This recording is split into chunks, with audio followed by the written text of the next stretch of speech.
কুঠার ভুলে যায়, গাছ কিন্তু মনে রাখে। মনে রাখে তার গায়ে প্রতিটা আঘাতের কথা, মনে রাখে অপ্রকাশ্য ভালোবাসার কথা।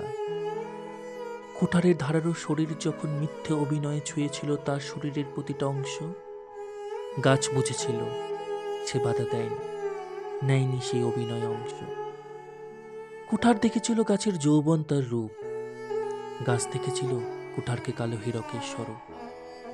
অনেক পার্থক্য, তবু অনেকটা কাছে যাওয়ার চেষ্টা। যেখানে জীবনের সমাপ্তি ঘটবে, যেখানে হাজার চেঁচামেচি করার পরেও কারো কানে টু শব্দ অব্দি পৌঁছায় না, যেখানে দমকা হাওয়া এসে গাছের পাতাগুলোকে লণ্ডভণ্ড করে উড়িয়ে দেবে এক একটা দিকে, সেখানে দাঁড়িয়েও গাছ মিথ্যে প্রেমের সাক্ষী থাকতে চেয়েছিল, কারণ কুঠারকেই সেই মনে প্রাণে ভালোবেসেছিল। আজ রক্তাক্ত কুঠারের শরীর, ঠোঁটে আছে এক পিশাচের হাসি।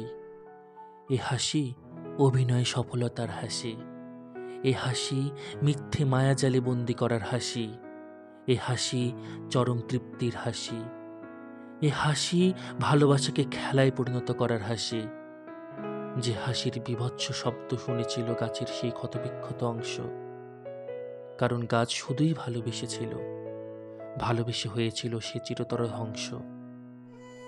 সেই ভালোবাসার কথা কুঠার ভুলে যায়, গাছ কিন্তু মনে রাখে।